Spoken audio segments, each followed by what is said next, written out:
अल्लाह ही अल्लाह किया करो, दुख न किसी को दिया करो, जो दुनिया का मालिक है नाम उसी का। अस्सलामु अलैकुम वरहमतुल्लाहि वबरकातुहू।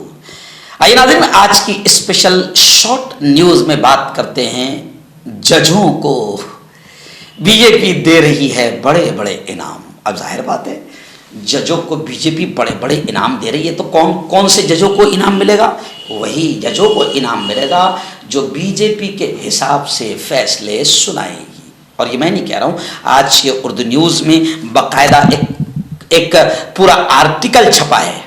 आज के उर्दू न्यूज़ में मुंबई से जो निकलता है, इस हक जो बिहार के रहने वाले हैं, उन्होंने ज़बरदस्त खुलासा किया है कि जजों को बीजेपी बड़े बड़े इनाम दे रही है। और उन्होंने अपने आर्टिकल में लिखा है कि कांग्रेस ने साबिक चीफ जस्टिस को जब बीजेपी ने गवर्नर बनाया तो कांग्रेस ने सवाल खड़ा किया था, क्योंकि उस जज को बीजेपी ने गवर्नर बनाया, यानी गवर्नर का एक बड़ा गिफ्ट दे दिया, गवर्नर बना दिया।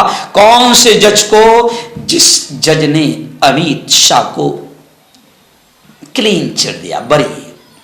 अमित शाह कितने शरीफ आदमी हैं आपको मालूम है, उनको गुजरात से तड़ी पार किया गया था, आपको मालूम है।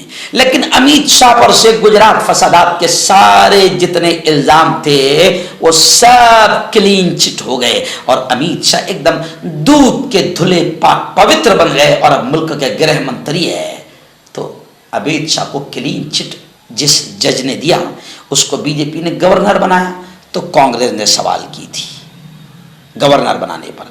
ऐसे ही एक जज है, आपको मालूम होगा, गोगोई, उनको भी बड़ा गिफ्ट बीजेपी ने दिया, राज्यसभा का मेंबर बनाया। जब भी दुनिया ने सवाल किया बीजेपी से कि गोगोई को राज्यसभा का मेंबर क्यों बनाया जा रहा है, तो फिर पता चला था कि गोगोई ने बीजेपी के हिसाब से राम मंदिर का फैसला सुनाया था, बाबरी मस्जिद का फैसला सुनाया था। और बाबरी मस्जिद की जगह सब कुछ मानने के बावजूद भी कि यहां पर कोई मंदिर तोड़कर मस्जिद नहीं बनाई गई थी, यह भी कह रहा है जज, और बड़ी बेशर्मी के साथ फिर वो जगह राम मंदिर को भी दी गई। तो इतना अच्छा फैसला गोगोई ने सुनाया तो उनको भी तो बड़ा इनाम मिलना चाहिए था, तो बीजेपी ने उन्हें फिर राज्यसभा का मेंबर बना दिया। दुनिया ने उस वक्त भी तिल मिलाते हुए सवाल बीजेपी से किया, लेकिन बीजेपी के पास कोई जवाब नहीं था। बीजेपी ऐसे तमाम जजों को बड़े बड़े गिफ्ट और इनाम दे रही है। दूसरे एक और जज है अब्दुल नजीर, इनको भी गवर्नर बीजेपी ने बनाया।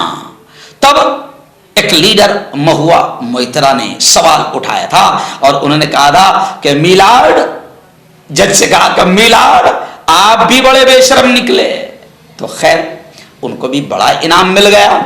ऐसे ही मैं आपको बताऊं कि हिजाब के मुतालिक, हिजाब को लेकर बीजेपी नफरत फैलाना चाह रही थी और हिजाब पर जिस शख्स ने बैन लगाया और बैन की मोहर लगाई, उस जज को भी जबरदस्त इनाम मिला। उस संस्कारी जज को लॉ कमीशन का चेयरमैन बना दिया गया। ये भी क्योंकि इन्होंने भी बड़ा काम किया। जी हाँ, रिटायरमेंट के दिन एक और जज है जिसने रिटायरमेंट के दिन ज्ञानवापी मस्जिद के तह खाने में पूजा की इजाजत दे दी। बीजेपी को खुश कर दिया, पूरे हिंदुत्व टोले को उस जज ने खुश कर दिया, तो उसको भी तो कोई इनाम मिलना चाहिए। तो उसको फिर बीजेपी ने क्या इनाम दिया कि यूपी यूनिवर्सिटी का लोकपाल बना दिया गया। उस जज को भी बड़ा गिफ्ट दे दिया गया। तो ऐसा लग रहा है कि ओहदे की लालच में हर तरह के बीजेपी के और जाफरानी ताल पर थिरकने को जजेस क्या तैयार हैं, क्योंकि कुछ जजेस ऐसे फैसले सुना रहे हैं जो संविधान की भी धज्जियां उड़ा रहे हैं, फिर उनको बीजेपी बड़े बड़े गिफ्ट दे रही है। तो अब ऐसा लग रहा है कि कुछ और जजों को भी ओहदा मिलेगा जो शाही ईदगाह का फैसला सुनाएंगे, गलत अंदाज में टीले वाली मस्जिद का फैसला सुनाएंगे, क्यों भाई ताजमहल का फैसला सुनाएंगे। तो ऐसे तमाम जज जो है वो यूँ समझिए कि जो भी अब अगला फैसला सुनाएगा बीजेपी के हिसाब से, उनको भी बड़े बड़े गिफ्ट दिए जाएंगे, क्योंकि अभी जजों को इनाम देने का दौर चल रहा है। और जो जज भगवा जाफरानी फैसले सुना रहे हैं और बीजेपी के हिसाब से फैसले सुना रहे हैं, बीजेपी उनको बड़े बड़े गिफ्ट इनाम के तौर पर दे रही है। लेकिन अब सवाल ये उठता है कि एक आखिरी उम्मीद तो अदालत होती है, और अदालत में भी जज ऐसे फैसले सुनाएंगे, फिर उनको बड़े बड़े ओहदे मिलेंगे, गिफ्ट मिलेंगे, तो बताओ फिर जनता का अदालतों पर भरोसा कैसे बाकी रहेगा। क्योंकि एक शेर मैं सुनता आ रहा हूं, अबू आसिम आदमी भी उस शेर को अक्सर कहते हैं कि इंसाफ कातिलों की हिमायत में जाएगा, ये बात है तो कौन अदालत में जाएगा।